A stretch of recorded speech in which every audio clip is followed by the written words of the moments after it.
OG thought Nigma was so bad that they could do Jungling Pudge. All right, you want to hear a real deep state conspiracy theory about Dota 2? All right, Avery, we have finished up the South American and Eastern European qualifiers. And South America, of course, we had Heroic going through the upper bracket, and they did manage to pull through, just as you predicted. They were by far the best team in South America, 2-0ing Beast Coast. They literally 2-0'd everybody to qualify. So they are, without a doubt, best team in South America. Not too surprising, right? No, I have nothing to say. Absolutely nothing to say. I think everybody saw that one, so... And then Beast Coast dropped down. Beast Coast dropped down, and they faced, lo and behold, oh shit, it's boom.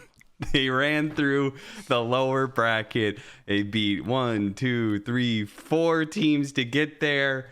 They win the first game, go up 1-0 over Beast Coast, and then get 0-2'd by Beast Coast. Beast Coast beat Boom 2-1. Not Boom indeed. I mean, what else is there to even discuss on this? I feel like if anybody's been watching this show, they already knew this was going to happen. They already knew it. You know, I don't know how it's always going to happen, but I knew this one was staring you in the face, man. Something was wrong about the core of that team. I don't know what it is, but it bit him in the ass in the end, and they didn't make it. And I feel bad because I like watching those players. I would have loved to see Picasa TI, but well-deserved to Beast Coast, man. They clutched it out. I think it's not easy to drop down from that upper bracket final that you lose and still make that qualification because you feel like you're losing all your chances all of a sudden. It's a harder position than people think. So props to them, especially going down the game as well. A really, really tough position, actually. I'm kind of surprised they pulled it out, but I mean, losing 3 games in a row like that, you're kind of in a hole. It's really tough. So well deserved. Shout out to everybody at Beast Coast who managed to pull that weight. You know, obviously the assumption is the veteran players are the ones who picked everybody back up. And the veteran player in Beast Coast is somebody who I think we're both very familiar with, Moose. He has been around and seen, super nice guy. If you guys know like Panda and thought Panda was a super nice guy, I think Moose is another representative from the South American support positions. That's just like super nice PMA guy. Always love having him in any of my pubs and stuff like that. And he actually gave like a pretty interesting interview, I would say, where he talked about Fear asked him basically, where'd you find these guys, right? Because when the squad was put together, I don't know if you knew any of them. Vitali is probably the only one that I knew. Everybody else, like maybe I've seen them in pubs, but I didn't really know of them as pro players. And now they're here. Now they're going to TI. First time for a lot of those guys. So yeah, pretty big win for them. And like you said, Moo's getting the job done. I feel like that is one of the guys, whenever people ask me, who should I get from support in NA/SA, I always say that guy. Because it seems like he's always not on a team, but like he gets picked up. He got some opportunities. Like he was on Nigma for that brief time period and stuff. But I don't know. Again, these like cross-regional teams are hard for SA and SEA players. I say it over and over, but I still think that guy brings a tremendous amount of value to the table in terms of just leadership, communication, good attitude, hard worker. It's like everything you want in a Dota player. I think eventually he will make his way in the scene on a bigger level. I don't know where it will be. I don't know when it will be, but I think it will be. I saw some comment. This is totally unverified. I have no information. Peddling in this regard, some fake bullshit, huh? Yeah, maybe. He was like he did manage to make it to TI before, but you know, that performance, Thunder Predator did not do so well at TI 11, and he struggled to make it ever since then. I saw some comment about how his former teammates told him how he wasn't good enough to make it, and I do wonder if there was any truth to that, because you know, the last 2 years, you know, I guess longer than that really has been a bit of a struggle for him, but he makes it back as well as their coach. If you guys know Papita, aka the Argentinian Giga Chad, You probably know him as soon as you see him, whenever you saw him on LAN. He is apparently their coach. So Moose says he doesn't actually do that much like leadership, as in like in-game shot calling and stuff. He says he just kind of let the new guys like figure their own game out and stuff like that. But it seems like that responsibility of the team is shared with Papita. So that's another guy who's back at TI. So congrats to him as well. I mean, SA needs some leaders, so these guys can find some coordination and make it work. All the power to them. I've definitely probably flamed Pepito a couple times in pubs. He's throwing a couple of my games, but no hard feelings against him. I hope they succeed a bit. It's an interesting criticism of Moose, because I feel like if I am to pinpoint one weakness of that guy, it might be like the skill ceiling. I definitely can feel it. Sure, in the games I've played with him. It seems like he has everything else, right? Yeah. I think it's particularly noticeable on 4, which might be unlucky for him. Like, I almost think if he were a 5, he might have had better success. I'm not saying he necessarily would have been a better 5 play wise, but I think his characteristics as a player suit that role better. And it's almost unfortunate he's been shoehorned into 4, or maybe gone down that path, because when you're playing 4, like, you're always going to get compared to these playmaking 4s as a default, because that's how the role is kind of centered. And man, that's such a high bar. Like, there's very few players who can meet that bar. And if you can't meet that bar, then you have to distinguish yourself in some other way through the gameplay.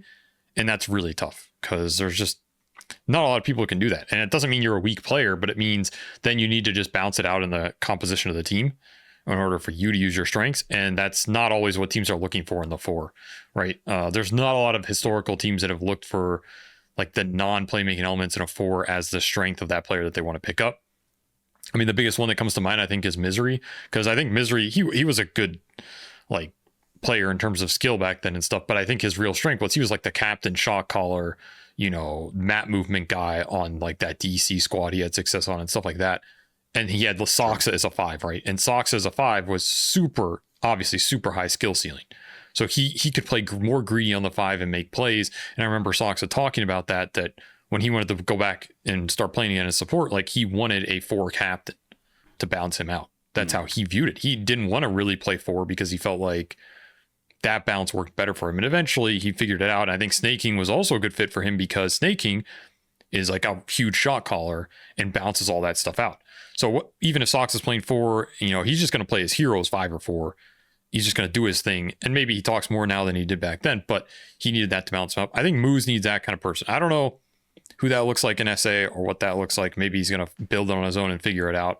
I think once he figures that out, he will shine a lot more. But otherwise, it's tough to have like all that put onto you, and then people just be like, "Oh, well, you're not as good a playmakers like Crit, or you're not as good a spellcasters like, I don't know, Jerax or something." It's like, well, what the hell you? I mean, who the hell is? There's like 3 or 4 players you're going to get in the world. So you have to use the strength of players around you, and that's what makes a good team a good team. So hopefully he finds that. I mean, hopefully he has.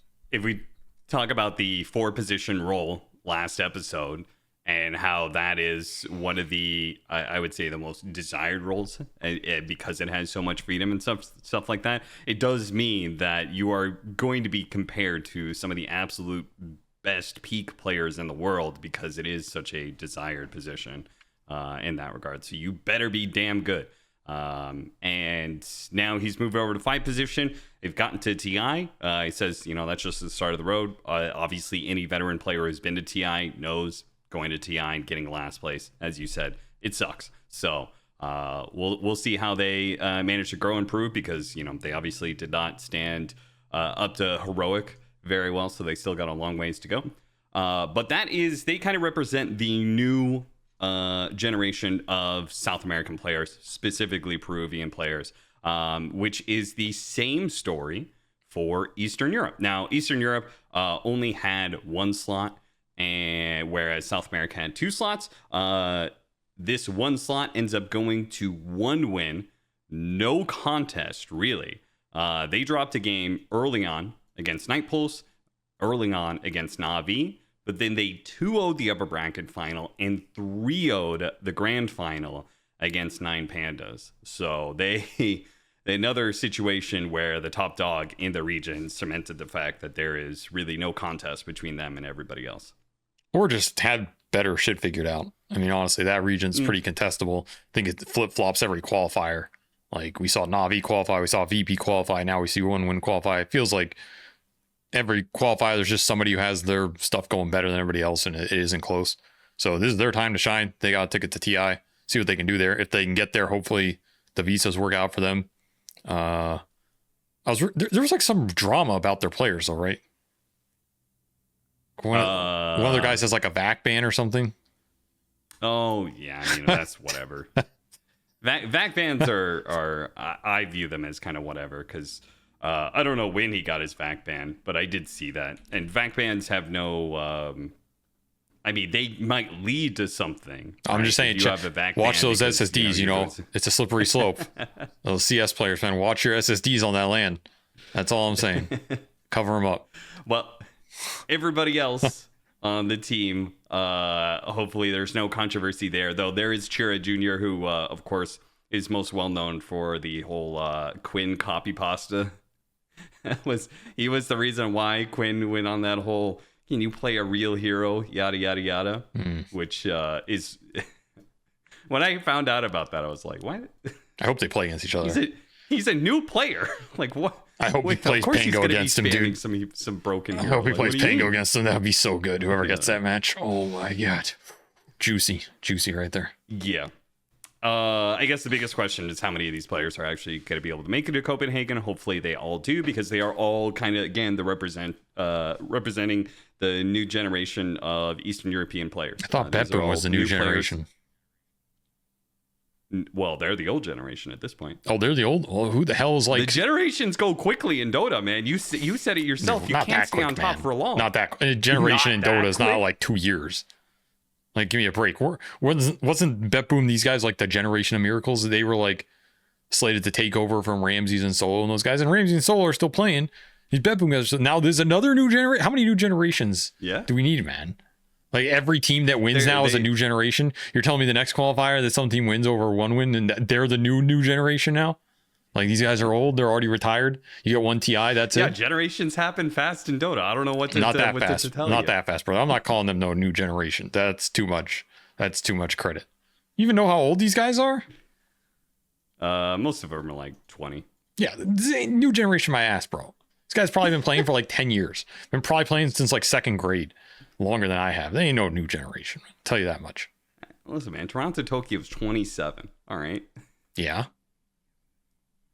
And once upon a time, he was the new guy on the block. Also, age is not the only, like, new generation in an esports sense means that, you know, you are on the come up and you haven't had a whole lot of professional experience yet. You know? And most of these guys have not been playing for that long. Yeah, so they ain't no new generation, bro. Like, how can you be a new generation? They haven't played on one LAN. How can they be new generation? They haven't even played a LAN. What are we even discussing? This makes no sense. You're really stuck on this. Yeah, because I think that term should be reserved for what it actually prescribes to. What would you prefer? What would you want to call them? Because they are new, up-and-coming, emerging players who have not had very much competitive experience. Yeah, that's exactly what I would call them. New upcoming and emerging. I mean, they're upcoming prospects, you know. I guess if it was like a traditional league or something, they'd be like G Leaguers or something, right? You're like seeing if they're moving up. Not saying that as an insult, but they'd be like, you're calling them off the bench, right? Or whatever the term is. They're rookies. Sure. Promising rookies. But rookies can be the best players in the world. Not saying, obviously, like ATF had an incredible rookie year and stuff. So it's not a flame.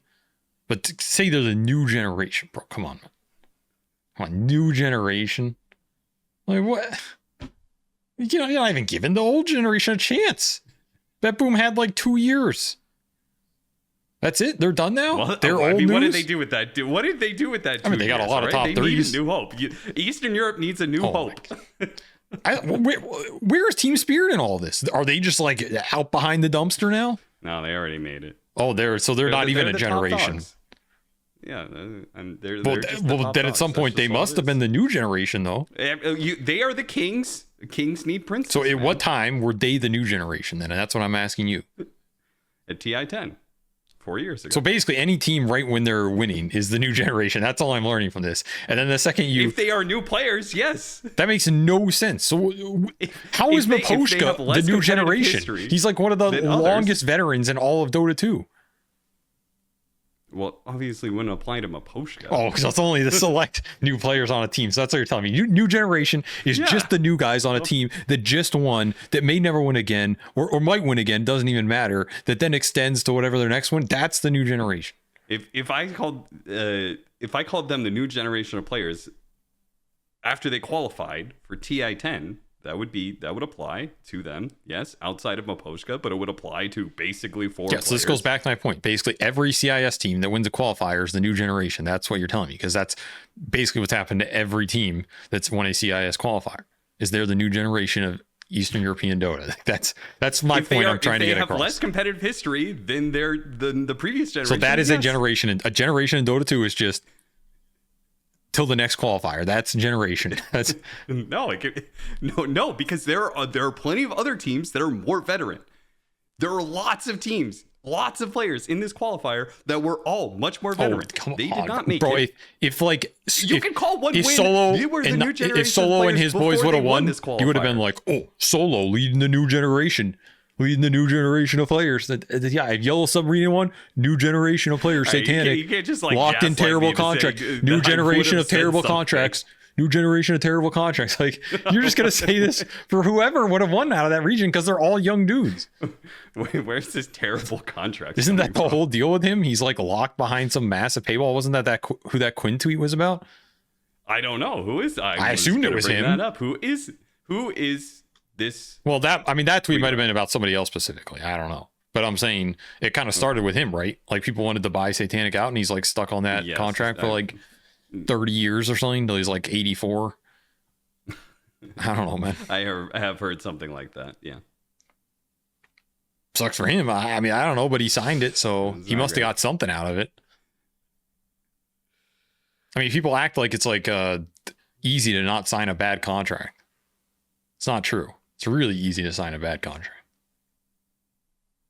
All right. Do you have some sort of experience? No, here, I never what? signed a.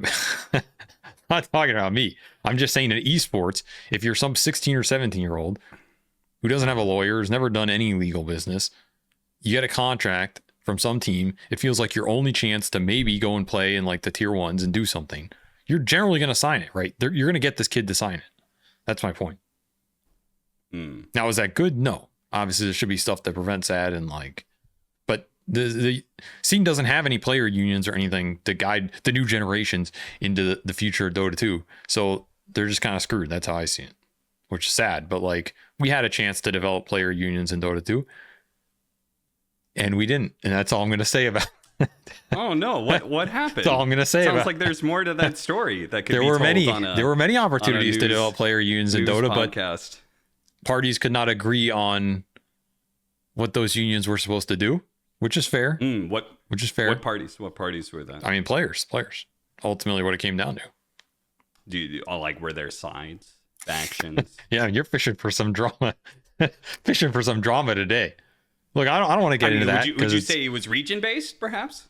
Look, all I'm saying is you have big teams and you have big market teams and small market teams, and those two forces generally don't agree upon what a union should do for them, which is fair because they do have very different interests and bring very different value to the scenes.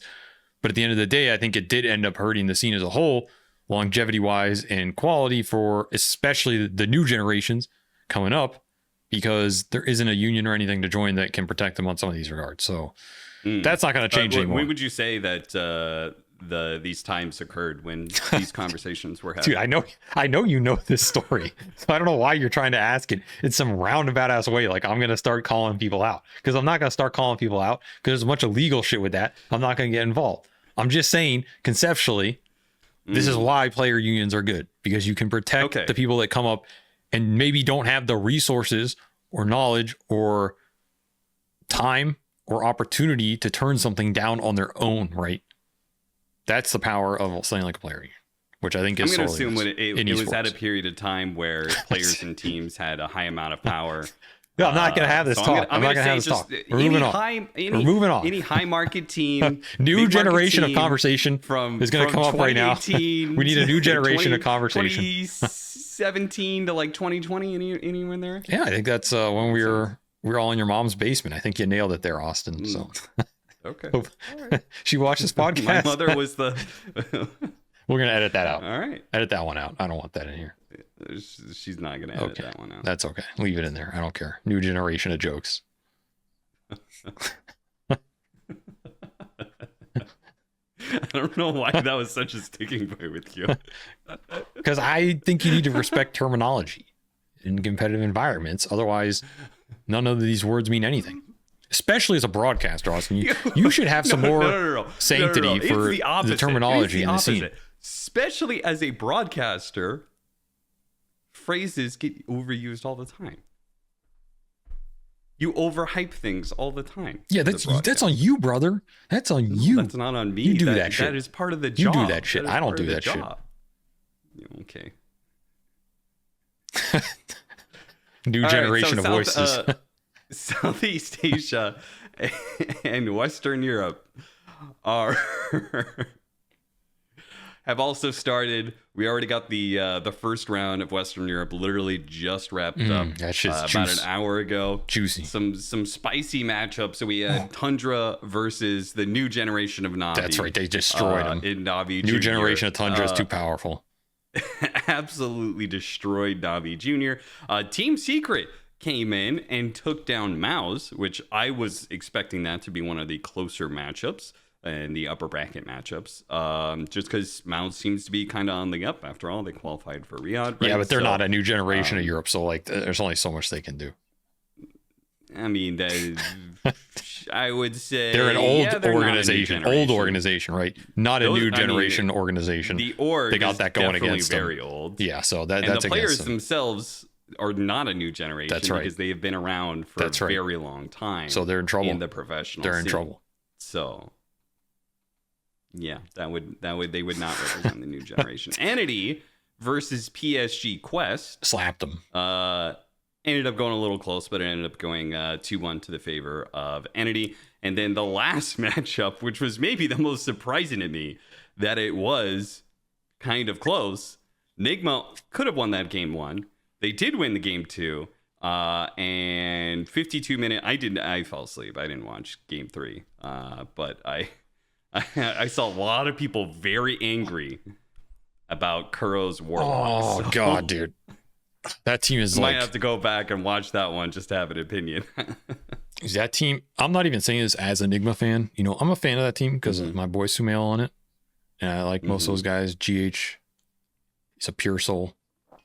Miracle, bad chest, you know, but oh my God. If you're a fan of that team, you're just straight masochist, bro. Like, I don't know how to say it. Like, you need to just start flailing yourself instead or something. Like, it'll be less painful because that is the most painful team to be a fan of. Like, it's not just that they lose. It's like, do you think they're more how they lose series is just so hard to watch. I'm not flaming them saying like they should win those series or what they messed up, but it's like, dude, it's how they go down is just, it's like something crunching your soul, dude. I don't know what it is. I don't know what the hell it is, but it is painful to watch. I'll say that much. That game 3 was rough, dude.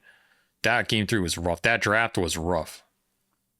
I mean, it was like, I understand it, but dude, you open like Dark Willow, Warlock, Pango, and the Ember, and then you pick you swap that Pango out to get another mid versus Ember, and you pick Puck, and this matchup is just like, I feel like 100-0 in the current meta, and you're doing it to Sumail in a clutch game, and then there's just no help. There's no concept of like, how do Warlock Dark Willow help skew this matchup?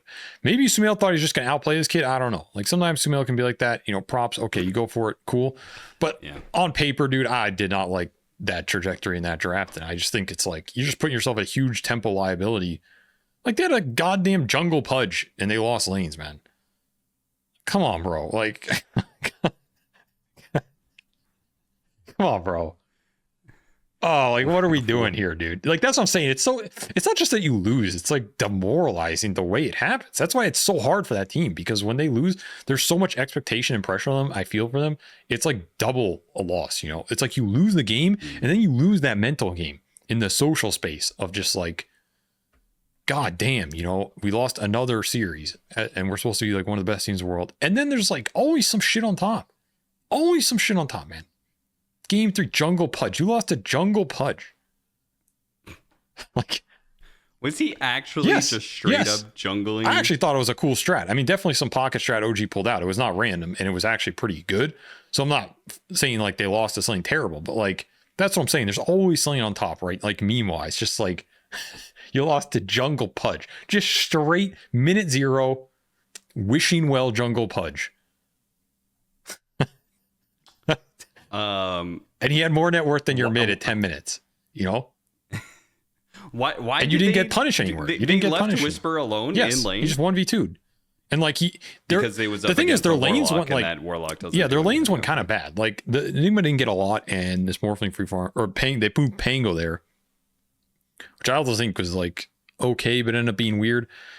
But and this Ursa got owned. Like they didn't play the lanes that bad, but this mid was such a big liability, and then like this Warlock just wasn't doing anything in the game. It's so slow.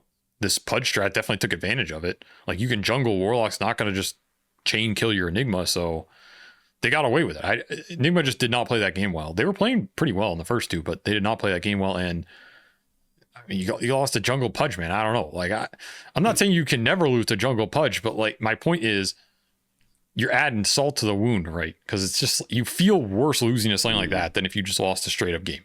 You lose a straight up game, you get outplayed, okay, whatever. But like that almost felt like a cheese game. Jungle Pudge, man. Do you think they're more painful to watch than Shopify Rebellion? Because I had this conversation today with Hotbed, who still follows Dota, and he compared Nigma and Shopify Rebellion as in they are both very painful teams to watch because they always give you a little bit of hope, and then that's probably true. Like Hotbit said, for Shopify, it's like they just kind of like farm their way to a loss. Nigma, I don't watch enough of that team to really have an opinion on their play style, but I mean, I think Nigma still has a lot of fans. I don't know if Shopify has a lot of fans. I'll be honest. Like, I feel like there's a lot of hate watchers for that team, and there's still a lot of people who like watching RTZ play, who's basically the only one left of that roster, right? But I don't know if there's actually like Shopify Rebellion fans. Whereas Nigma as an org, with the idea behind Kuro and the legacy that group has, they still have a lot of people who would like to see them succeed, right? The Miracle brand value, the GH brand value, these things. Sumail as a star player at TI, that still has a lot. So I feel like they're just in their own category, honestly. That's what I'm getting to. Like Shopify, yeah, they do some shit where like when they lose, it riles a lot of people up and it gets a lot of people rabid on the forums. But Nigma are like, they're in their own category at this point, man. They are the new generation. The new generation of having like legacy haters. That's what I think. Like we talk about legacy fans. They have like legacy haters at this point. People who've been hating them or like building up their hate for them for years now. It's insanity. Nobody hates anybody else on that team. To be clear, there are really not really Miracle haters. For some reason, like nobody has turned against that guy. That's fair. Nobody, it's Kuro haters. Let's be real. Yes, it's Kuro haters. That man has become a lightning rod, the personification of bad play in the viewers' mind. Yes, he is the new generation of lightning rod. He really, he is some kind of lightning rod. It's him and whoever like the random new guy is, you know. So right now it's like Kuro and then FBZ's going to be in there somewhere of like, you know, is this guy really like caliber? And even it's not GH's fault. It's not Sumail's fault. It's not Miracle's fault. It's not going to be those three. So like, you know, I like GH will get some flack, but people don't hate him. But yeah, Kuro, he's getting a lot of hate. Usually their coach goes under the radar too, but that's because it feels like it's always Kuro directing it, right? Sure. And they've changed their coach a bunch, so it's like I don't even know if you can blame March like or RMN before or Heen or it's just like it's a revolving door coach position at this point. I feel like, you know, I guess you were saying Ken feels like Shopify Rebellion farms their way to a loss. I feel like this Nigma squad outthinks themselves to a loss. They like outdraft and out-strategize themselves to a loss. And if they just simplified it and like looked at what was happening in these games and just kind of played more straight up and towards the meta, I actually think they would probably be doing 2 or 3 placements better in all of these qualifiers and tournaments. And I'm not saying they're going to win them off that alone, but like, I think the floor could be raised a lot on that team. And instead they drop these games like this game 3 where there's just nothing going on to make your star players work, I think. And you lose to Jungle Pudge, the new generation of Pudge. Like, I mean, the man straight jungle, bro. The new facet. He's straight jungle. Like, I don't know if you understand how insane that is. I mean, it was cool strat. Like, abuse the wishing well mana regen and just hooking creeps off cooldown. Didn't need any health regen. It was actually a very cool strat to abuse the like little map mechanic that most people think is irrelevant. So props to OG. Okay, that was cool. That's some cheese, but like, how often is that really viable? Because it only works because you have Enigma versus Warlock, right? I mean, the thing is, in theory, in a competitive match, in theory, you can't win with a jungler. Like, I believe this. There's a part of my brain that firmly believes this. Like 0%. Now, people are going to have a hard time believing that because I think there's a huge amount of room for error. So when I say in theory, it's like if you had AI playing, right? If you could play perfect games, where you perfectly are shutting down the offlaner. Yes, like this offlaner would be like level 2 at 10 minutes, and you can't get enough out of the jungle to make up for how the early game is going to go. You can roam through the gate, gank the safe lane. You still have 1v1, go back, 2v1 the guy, get a pull off. Like, there is so much you can do with that space. Contest the runes. This guy is jungling, right? Get deep wards out better because this guy is jungling. Like, the amount the jungle has to pay off in a competitive game to give you an advantage is just so low. Now, you might win the game because your other 4 heroes are better than their 5. So obviously, that's what I'm saying. The room for error in practicality is huge. So of course you can win a game jungling in competitive, but in theory you can't. That's why it's very frustrating, because I think most Dota players will agree with that. I'm not sure. I'd actually be interested to ask AUI what his opinion on that would be. But like, that's what I think. I think in theory, on an AI level, it's like close to 0%. Maybe there's some games it's 2 to 5% or whatever, but it's 0. Like, it just shouldn't happen. Because you should be able to create pressure in a competitive game in the 2-on-1 or the 3-on-2 with the 1-on-1, or just like dual lane the shit out of mid, take every rune. Some of that should be more valuable than this guy like hooking big creeps in the jungle, which honestly was like pretty decent farm rate. He's going to get something, but at the end of the day, it's still a Pudge. It's like a Pudge got a faster arcane boots level 5. It's not like game breaking. Like, if you got like 2 kills on this Enigma, or like an extra 2 kills on the Ursa, you're in fine position. And honestly, they did some of that. This Ursa was kind of fucked, but like the mid lane is where this game got lost. The trade-offs on the map were not good enough. So this is not the first time that I've heard jungle might be viable again. And jungle was viable in the past. It's more viable. So, 100% it's more viable. Okay. So yeah, this was a legit jungle strat. When jungling was viable, was there something different about the game, or did you still feel that way back when there was a position that could? I mean, how far back are you going? Are you going back to like Iron Talon days? I don't know. I mean, whenever. I think there were past metas where it was viable from a theory standpoint. Yes, where you could get enough out of the jungle to offset. There were certain jungle strats that were just absurdly fast, that basically that guy generated enough net worth out of the pure jungle that if your offlaner was level 2 at 10 minutes with nothing, you were still ahead. In which case, it's perfectly viable. There was the jungle Venomancer at like TI6. There was a jungle Bat Rider, I think some patch after that, a couple patches after that. There was a jungle Coddle at some point. There was jungle Enigma, right? You like deny lane creeps in jungle. Some of these things were obscenely efficient. And obviously, those types of jungle strats are competitive. This one was pretty efficient. It's efficient enough that you can run it in a game like this and like maybe cheese somebody, catch them off guard. Obviously, the first times you do this are going to be the best because people don't expect it. But I think in modern Dota, even if you're super efficient, there should be too much room to abuse it. That's how I view it. Okay.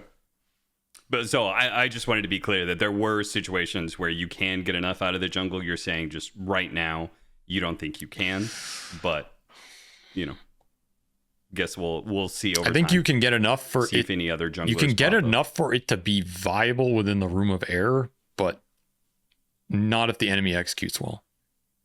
That's how I see it. Okay. So you run it versus bads. I see. I'm just saying, like, you catch someone off guard. That OG thought Nigma was so bad that they could do jungling Pudge and make it work at a game 3 in a very important qualifier because they thought that you're saying that OG thinks Reddit is right. Okay, just clearing that up. No, so just for the record, what I actually think they probably thought is they identified a situation in which the likelihood it would work was extremely high based on what they saw in the draft, how they knew Nigma would play, and the fact that it's the first time anyone has seen it. That's a huge advantage because people aren't going to know what's happening. They're not going to come contest you. Like, these jungle strats fall apart if you contest the guy a little, or you just play hyper aggressive on a lane because you know the guy's not there. Things like this, right? The first time you see it, you don't know. So you're not automatically going to do it as efficiently. Nigma already had this Warlock, which was a big liability for this strat, because like Warlock is really bad at playing aggressive and contesting areas. He's not that great at killing an enemy offlaner in the 2-on-1. He's really good at abusing pulls and getting XP, which you maybe could have done more efficiently, but doesn't necessarily just change the game entirely. So they had like a very good position to do it, and I think it's fine. Like, I think there's another world you could have just played, like you jungle a couple of creeps and then go play the lane with Enigma too. Maybe that's even just better overall. Maybe you kill this Warlock. Maybe something that they had, right? Maybe that was something that they're literally like, yeah, I think they were debating to come back to lane, and Whisper's like, no, I'm good. Exactly. So I think in this situation, it makes sense to me. I don't think they did anything inherently bad or something. I think the strat was perfectly viable for that situation. But it's like, but only on Radiant side, because wishing well. Yeah, that was a huge part of it. That's pretty interesting. That's the first time that I've really heard the areas of the map actually come up into strategic. It was cool. That's why I thought it was cool. Viability. Like, super creative idea, right? We talk about OG's creative abilities and their willingness to do stuff in clutch matches. I mean, props to them, because the fact like they did it in a game 3 in a TI qual and made it work. I mean, props to him. Like, that's super cool. I'm all for that kind of stuff. It's just, again, it just feels like even worse if you're Nigma and you lose to it, I think, because it's just like, goddamn. It's like when they did that, like, Dagon offlane Rubik stuff, Oh, yeah. Like, OG does this shit, and then when they beat you with it, it just feels so... It's like, then you get these memes, lost to offlane Rubik Dagon. Oh, it's like... What can you say? You lost to it, but like, is it actually that bad? Is it good? And then like a month from now, you're gonna be like, no, that shit was trash, bro. That shit was not good. That was trash. I don't know how he lost to it. So that's what, I don't know. Rough times for Nigma fans. Hasn't really been run since. Rough times for Nigma fans. And now, I mean, they're in the bottom half of that bracket, right? Godspeed, because now they're gonna have to play Team Bald in round 2, and that's gonna be a tough one, dog. That's gonna be a tough one. Oh boy. You think Bald's gonna take down PSG Quest? Honestly, PSG Quest didn't look that bad. Dude, I think that series is closer. I think it's closer than people think. I think Quest is the worst team for Bald to have dropped down into them. I think they would have been more favored versus any of the other drop downs. But I honestly might give them like 35%. Why? Why is Quest the worst? Yeah. Because I think Quest is the most stable. Yeah. Like, I think Quest will always do what Quest does.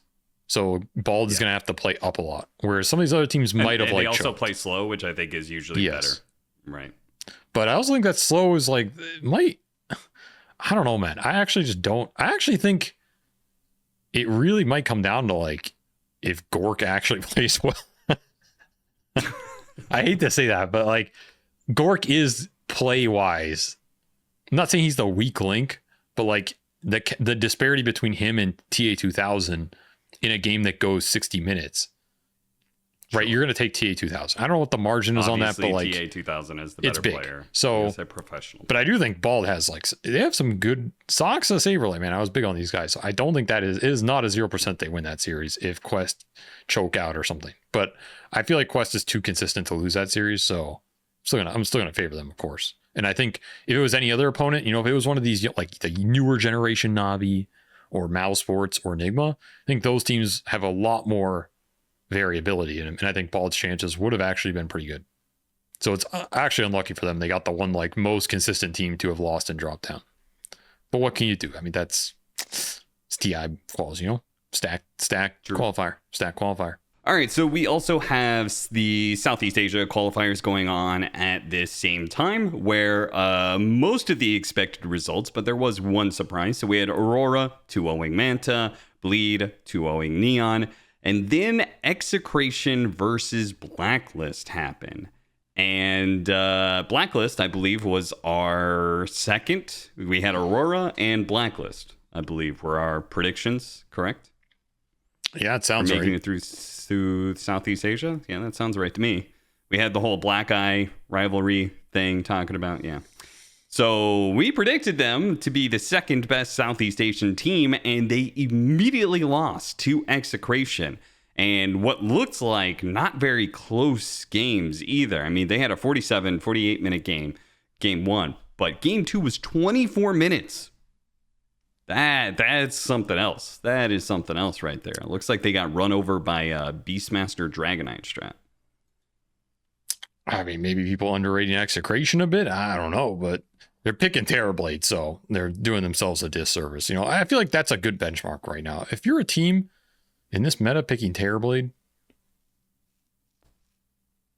you're done. You're done. I mean, you're just going to lose. I don't know. Like, I have no faith in a team picking that hero right now. That and Morphling. So they Morphling a little less so, but like, the Morphling one I think can win, but I have no faith. Even if you win with Terrorblade, like, what the hell are we doing? It makes no sense to me. I just, maybe there's some perfect games for this hero. I don't see what the use justification is for this hero. I don't see it. I don't know how a team arrives at this hero out of everything in the pool right now with what's happening. And it's like, I want to play this hero with what his facets and innate are. I don't understand it. I'm just so lost. I'm always willing to admit when I do not know something about Dota 2, because I think that's when you learn. This is one of those moments. I have no fucking clue why you would pick this hero out of the entire carry pool. I have no idea. He has received so many nerfs. They are such bad nerfs. And people still pick it. And they go like 2-8 and just rat the map. They're not even ratting towards any timing. They don't win late games carry matchups anymore. He gets bamboozled on in the team fights. His laning is like atrocious now. I don't understand. His facets are terrible. Like, why are we picking this hero? Someone explain to me. Somebody in the comments in this video explain to me. Write a comment. Write an essay about why this was newly buffed. This was one of the buffs that we received in the B patch, but everyone's taking this soul fragment now, which means the illusions come out at full HP, but it costs you some of your own HP. Whatever, man. Whatever. Like, you paint a trash can red, it's not going to go faster. You know what I'm saying? Just give me a break. I the Warhammer universe, I believe in the carry Darkseer more than this hero, dude. Like, come on. There's so many different heroes you could play carry in this patch, but these like strict agi carries are dead, man. They're dead. Just let them go. These Terrorblades, Anti-Mage, Phantom Assassins, they're dead. Okay? Let them rest in peace. Let the dead rest, Austin. Stop waking them up for these garbage fests of games that they're not going to carry. And even the ones they carry, people are like, whoa, I've seen this hero win a game. Seen him win a game. Okay. Every hero's going to win a game eventually if you pick it enough. I'm still not for it. I still think they're just dead heroes. In the perfect game, sure. But like, do you know what that game is? No, you don't. Then stop pretending you do. That's all I'm saying. Okay. Well, I guess by picking Terrorblade in game one. Yeah, they've lost all my faith. I have no faith. They're out. They screwed up so badly. Yeah, they're out. That they were just that they got booped. No, see, Austin, they went into a game two and they got 24. You don't understand my point, Austin. My point is not because they picked Terrorblade, they lost that game. My point is because they picked Terrorblade, it reflects a decision-making process in that team that I no longer have any faith in. No, I understand. And they're done. They're done to me. They're out. They boomed themselves. Boom 2-0'd. Yes, that's what I'm saying. They've been boomed. Yes, they're boomed. They have shown a weakness in their decision making. I'm done. The Terrorblade is representative of of rot that is deep beneath the surface. Anytime you see a team pick Terrorblade in this meta, that's what it is. It's the button of like, we don't know what the fuck we're doing, so I hope Terrorblade carries us. That's what it is. Do you think somehow it comes back to the friction between Abed and Gabby, that like somehow that like the time traveler moves a chair and like that I think a lot of these C teams but, like are just, all of a sudden somehow like Terrorblade is manifested by think it's like the soul fragment voodoo? Yeah. Maybe, dude. I don't know that. That's I mean, one of them sundered the other or something. I don't know. That's a crazy idea, but the universe works in mysterious ways. So I wouldn't put it past them. But yeah, I mean, I think it would be interesting if Abed made it to TI, but I think it's looking rough for him now. I give him like 10% just after the Terrorblade pick. I give him higher, but I think they're decimated, bro. I'm surprised you gave him 10%. I thought this was a not boom situation. Well, all right. Not black. Yeah, they're done. Rivalry. You know what? They're done. I'll say it. They're done. I'll commit. You can hold it against me. And then it's signal. Biggest Talon signal. 2-0'd Salvation. So, who is going to inherit then your second place hopes? Because Blacklist is already down and out, just like Boom was in the first round. We have Aurora versus Bleed, Execration versus Talon. Oh, Bleed for sure, dude. They were my number 3. This team has good players. Emo, Jackie, Zeal, I like Losen. Jackie as an aggressive carry. I think he'll fit with Emo. Emo, Zeal got a lot of experience. These guys have done some work recently, right? And I think they're looking good. I think they can get that other slot. Now, unfortunately, they meet Aurora early, who I think is definitely the strongest team in this qualifier. So maybe they get knocked down as a result of that. But if they beat Aurora, I think they're just getting that first slot. If they drop down, I think there's a decent chance Bleed gets that second one now. And I think Bleed will beat back Blacklist, because Blacklist is going to pick Terrorblade again, and then it's just a fucking lost game. So you've already got a free game in the series. Like, that's going to be hard to overcome, you know? I believe in him. My boy Emo going to drop a question mark. They're going to pick Terrorblade. He's going to drop a question mark. What? Then it's over. Gabe Newell himself comes in and just calls the match. It's all over. What can you do? Bleed. They're the new generation of C players, you know, from China. All right. Well, I guess on that, we're going to close out the new generation of Not For Broadcast episodes, as we will come back on Tuesday and talk about the results of Southeast Asia and Western Europe when they happen. But thanks for watching another episode. We have a question, though, that we got to get to. Don't forget, you can always ask Avery and me a question in the comments, and we will answer one of those questions every episode. So for this one, I see a question for me. No, we're not going to do that. We're not going to do that one either. Coco Jumbo 9973. Do you think there is a MMR inflation problem in High Immortal? And if this doesn't encourage new talents to try to go pro, how would you solve it? I was really hoping third time's a charm. MMR inflation, as in the highest MMRs are getting consistently higher, I assume is where this question is going. Like all these 14K. 14K is the new 10K. I mean, yeah, there's definitely some inflation, but is there a problem with that?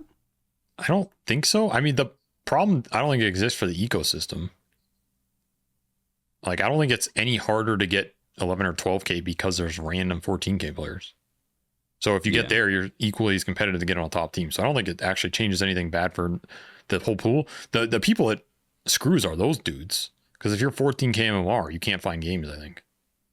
Yeah, like Amar got number 1 and then he instantly recalibrated because he couldn't find a game. So he was just like, okay. There's like no point to do it outside of just like to feel good about your achievement, because it actually just makes your game time search way longer and you can't play, and then your lobbies are even more skewed. And like maybe those guys are that good. They are significantly better, but there's just not a player pool to really draw from to even that out. Like that 14K player rather just play as a 12K player in a 12K average game than as the 14K player in a 12K average game where the enemy team has like 2 10Ks to bounce it out. Like that game is just worse practice for him, right? It's just a worse game. And if MMR inflation was somehow affecting the matchmaking algorithm, I don't think the algorithm is the same as when it was that 10K was the peak MMR or 8K was the peak MMR. Oh yeah, it's way different now. That matchmaking algorithm has changed. I'm sure will continue to change over time. So I don't really see any real problem. I will say that from my own experience, like I don't feel like I am, compared to the fields of players, any better than I was when I hit 7K or 6K or 5K, right? I am now, like, I just very easily got up to 8.5K, and it's I think it's purely MMR inflation. That's all it is. Like, even just like the MMR inflation is really, really hard because it's when I hit 7K, I was top 100 in North America, right? Now I'm 8.5K and I'm like rank like 400 in North America, which is bad MMR, right? Because everyone plays in All right, you want to hear a real deep state conspiracy theory about Dota 2? Yeah. Love me some SVG conspiracy theories. Oh, I got a lot of them. I got like 1,000 conspiracies about MMR specifically. You know, the force, the loss, all this shit. Okay.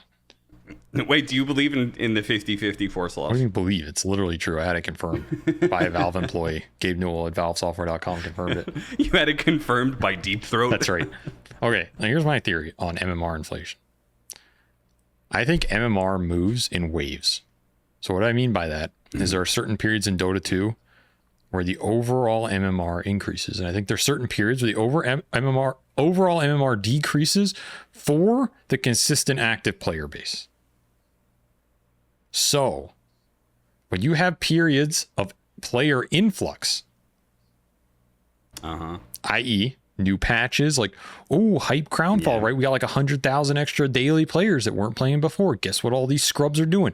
They're coming in for the free hats. They're dropping some free MMR. All the consistent players who are grinding it out now have extra MMR to gobble up in their ranked games from newbies who don't know what the fuck they're doing because they just showed up here for some free fucking Gaben hats and are dropping MMR left and right like candy at Halloween, and you're just gobbling it off the street. You know, Dire Tide, hashtag bring Dire Tide back. These guys are just inflating players like your MMR relative to normal, because normally you're just grinding against the other grinders. You're at the poker table in Vegas against all these grinders. Hard to make progress. I don't know how many players that I'm playing against at 8K MMR. That doesn't matter. Those guys. Oh, I'm coming back. Those guys inflate the lower dudes, and those dudes inflate the guys above them, and those that is true. Trickle up economics, motherfucker. Okay, trickle up economics. So these influx of players are going to boost. They're going to overall inflate the consistent player base MMR. Players like you, like me, you know, people on Reddit, whatever. But then they disappear, right? They go away. The hats go away. They go back to their Valorants or whatever. And they take that MMR with them. And then it's just us back in the pit fighting over the scraps. And it starts to drop again. Because there's dudes at the top who consistently suck it out, right? There's these guys like Quinn and ATF and whoever. They ain't getting that MMR out of thin air. The top is always sucking a little more out of the bottom. And so you're going to slowly decrease over time. So you get these waves, you get these periods. There's other factors too. I'm not going to go into it. That would be a whole like 70-minute video essay. But there's a lot of extra factors that go into these waves. And basically you end up on this MMR sinusoidal curve where you're doing this over time as like an average MMR pool. So there's periods where you're going to like gain 1,000 MMR and it feels like all your friends are also gaining MMR and everybody's just going up and everybody's having a great time. And then there's these periods where like, dude, I've lost like 30 ranked games and your friends lost 40 ranked games and your mother's cousin lost 50 ranked games. You're like, dude, I just look on my friends list. Everybody's losing. Nobody's winning. I'm like, how the hell is this possible? These are the factors that go into it. I think Crownfall is one of the bigger ones. Anytime you have these new events, brings a lot of extra free MMR into the ecosystem, boosts everybody up, everybody's feeling good. That is Valve MMR economics, PsyOps 101, motherfucker, okay? Okay, well, no. And you're riding that way. You're riding that way. Are you taking this a step further, that Valve knows this and directly controls the economics in some ways to further player base? Because like the basis of just players coming in Listen here, and bringing MMR. You didn't hear that shit from me, okay? What? You didn't hear that shit from me. But yeah, of course they control that shit. Of course they control it. Because they know the external factors that affect that curve. They know when to boost everybody's MMR up, and they know when to boost it down. Okay, but it's like the Fed with federal rates, man. You know, when the economy's doing, when people need a boost, you lower those rates. Everybody feels good. Everybody goes in the market. They're all confident. You know, it's like giving away free Arcanas, only MMR edition. So if the community, if they feel like the community's doing bad, they're doing down, they release some events, do some new hats, MMR gets boosted up. Everybody's winning on average a little more ranked games. They're feeling great. And then when they're feeling good, they cut that, you know, they raise the rates, they bring it down a little bit to store the ammunition. Everybody drops a little bit. They get a little angry. They're all upset, fabricated fuel for the fire. And then all of a sudden, whoa, Crownfall Part 2, right? Oh, so happy. Now we're all joyful again because we got saved from the bottom of the pit. MMR economics, motherfuckers. Look that shit up. Look that shit up. It's real. Do your own research, kids. Do your own MMR research. Economics. Okay. I guarantee you they control that shit. I guarantee you they have looked at it. You don't think this company with like 100 economics PhDs is looking at those MMR inflation graphs trying to control it? You don't think so? They know when the problem Austin, is they know when you're happy and they know when you're upset. And they purposely want to gather this data so that they can ultimately sell more hats. That's what it's all about. Selling the fucking hats. I don't know about this team. This team might do that a lot. Okay, hold up. The problem with this conspiracy theory is that there is no way to argue against it. That's why it's a conspiracy. Because your entire system is based around players coming back or new players coming in to play Dota, which Valve obviously would want to have happen. Yeah. If those things are so tied together, there's no way that you could argue that Valve is specifically trying to bring this MMR inflation or deflation. No. Okay. Particularly the deflation. Look. Because all it is them bringing in players, which of course they want to bring in players. I'm not saying Valve is pushing it in the direction. They might be. That's another video essay for another time. Okay. Let me finish. I'm just saying. I think Valve are aware of the curve and the factors that affect the curve, and they take advantage of it. That's all I'm saying. Okay. I think this theory is really, really weird, but there is like I think the fact you pointed out first is just 100% right. The whole MMR, like Valve attempting to, of course, like if new players come in, of course MMR is going to get inflated. The more players come in, the more that does get inflated. I just feel like you're missing a very key component that is there for your entire story. All right, folks, that is the end. Not for broadcast episode. We're glad to have you join us. We're going to see you next week when Cap decides to maybe present his evidence, but we ran out of time this week, so you can't give his rebuttal, everybody. Unfortunately, we're just gonna have to settle for the fact that that conspiracy might be true, might not. There might be some rebuttals that Austin has, but like we will never know what they are. It's for your argument. It's for your argument. We have some time left. Actually, producer just told me we have a little time left. Let's hear it out, Austin. No, I'm sorry. I don't think we can share this. No, we actually do have a lot. We have a little more time because we had that. Sorry, everybody. No, that's okay. That's the end of Not For Broadcast. Unfortunately, I just got a death threat from Gabe Newell himself, who told me you cannot do this. It's double downs, motherfucker. What about double downs? What? Double downs also contribute to MMR inflation and are separate to the player pool coming in. Double downs add to inflation because it is free MMR, right? It is literally free MMR. Austin. You are not taking 60 MMR from somebody. Fool. The person on the losing end is losing 30 MMR. You are gaining 60 fool. MMR. You think double downs boost MMR? You think they're there to increase MMR?